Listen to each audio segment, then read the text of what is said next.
the night I would be awakened out of a sleep and receive the impression that I was to jump up, and I did, went to my desk or sat up in bed if I was in a hotel like this, always have my pen and paper handy, and one or two or three wisdoms would come through.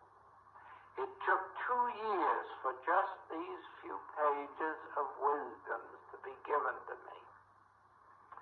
Then after they were given to me, I gave them to 22 students and let them have 2 years to absorb them in consciousness before I let them become public. Now,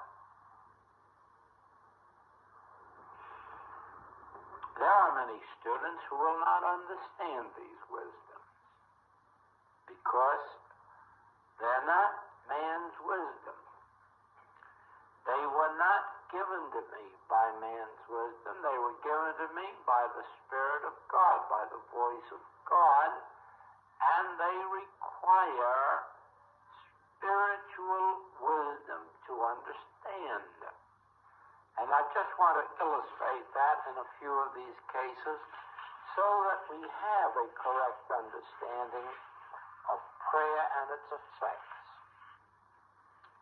It says, begin your spiritual life with the understanding that all conflicts must be settled within your consciousness. There is never a conflict with person or condition. Well, let's stop right there, because that is contradictory to everything that's happening in human experience. Who says there is never a conflict with person or condition? Why, we're always in conflict with people and condition. That's right, so we are. That's absolutely right. Humanly. Spiritually, that is not true. Spiritually, it can never be true. Whenever there is a conflict within me, you can be assured that it is not a conflict with you. Even if you seem to be involved, it is a conflict within me regarding my concept of you or my relationship with you or my activity with you, and so there is no call for me to correct you or change you or reform you. The call is for me to go within and reestablish within myself the truth about you. Then when I come out of that, there is no further conflict. Then we are in agreement. In the same way, there is no conflict with a cause. There is no conflict with a sin. There's no conflict with a disease. The thing is that to my sense, there may be a conflict because there seems to be something out there that I'd like to do away with. Sometimes somebody out there that I'd like to do away with. But that can't ever be true because God said, call nothing unclean that God made. And so it can't be that there's anything erroneous out there. Therefore, it is I who am entertaining a false concept of that which exists to my appearance. So there's no use of fighting a cough, there's no use fighting a cancer, there's no use fighting polio, there's no use fighting sin, there's no use fighting tyrants. Let us go within talk with ourselves. Okay, what really is the truth? Now, of course, I'm speaking for a spiritual standpoint. Well, the truth is that God is infinite. Oh, come now, that can't be true.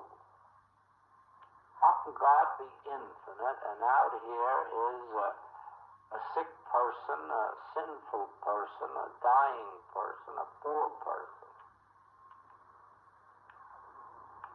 Yes, that's an appearance. That's the suggestion that's coming to you. That's the temptation that Jesus had to meet in the wilderness, that he was an hungered, or that he didn't have enough faith. That's not the truth. The truth is that God is infinite. The truth is that God is the law, the only law, to every situation. The truth is that God is the only substance, the only cause. Therefore, God can be the only effect. The truth is that God is the life of individual beings. And so goes on this conflict, argument, that must be settled within my own consciousness. Then when I come to that place where I have, let us call it, used right reasoning and reasoned it all out and come to right conclusion now about the situation, now I'm just halfway home because I have done nothing yet to the situation. I have only resolved it within my own consciousness. Now I have to wait for that he uttered his voice, the earth melted. I have to wait for that inner assurance, that inner click, that deep breath, that relief that assures me that God is on the field. Then when I look out, I find that that which was causing the conflict is no longer there, and peace is established. If it isn't on that first treatment, I may have to give a second one. I may even have to give 200 before I reach the point where the whole thing has been resolved into its nothingness. But there you see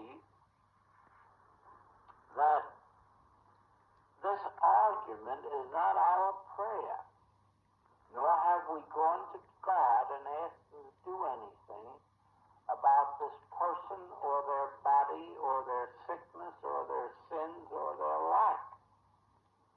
All we have done is ignore God for the time being until we ourselves established ourselves in the correct letter of truth.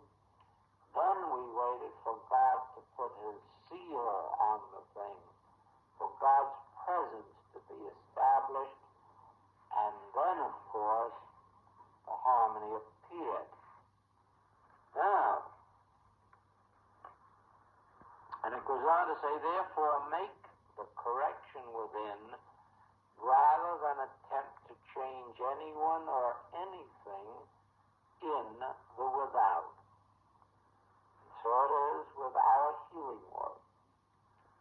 You may be called on once a day or 100 times a day, but don't try to change your patient. Yes, that brings us to another difference in our manner of working. Perhaps in your metaphysical experience, you've had a practitioner say, now, if you just weren't so jealous or envious, you could get your healing. You have to overcome your jealousy or your envy. Or some other practitioner would say, well, now, you're too hateful or too this. You have to overcome that first. Or someone else, you've heard it, that resentment causes rheumatism, and hate causes cancer, and jealousy causes cancer, and so forth and so on. Now, if you had the power to change your patient's nature, or your own for that matter, that might be a very nice way of doing things. But it usually doesn't work, because, as Paul says, the good I would I do not, and the evil that I would not, that I do. In other words, supposing I know this minute that I have a nasty disposition in some direction or other, and I say to you frankly, I know I have it, but please tell me, how am I going to correct it? How am I going to get rid of it? I've tried for years and years and years, but it doesn't change. And then you're going to tell me, but it has to change before you can get a healing. Now you've made it hopeless. But you see, that isn't the truth at all. The truth is this.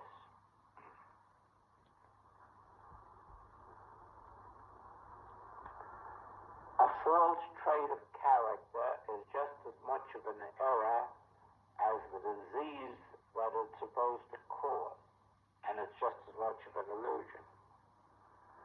So, to try to get rid of the trait of character would be just about equal to trying to get rid of the disease itself.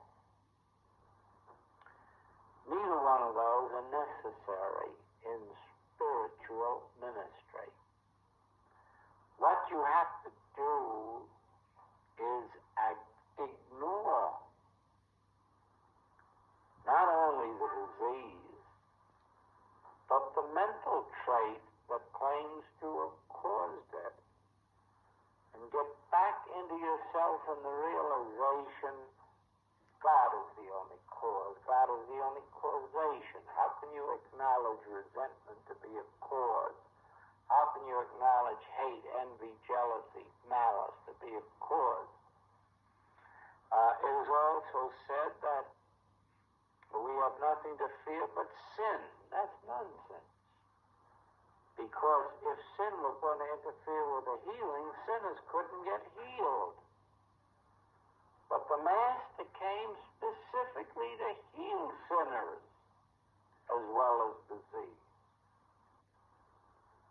So sin can't be a barrier. Sin has to be healed the same way that a bad temper has to be healed, or alcoholism has to be healed, or rheumatism has to be healed.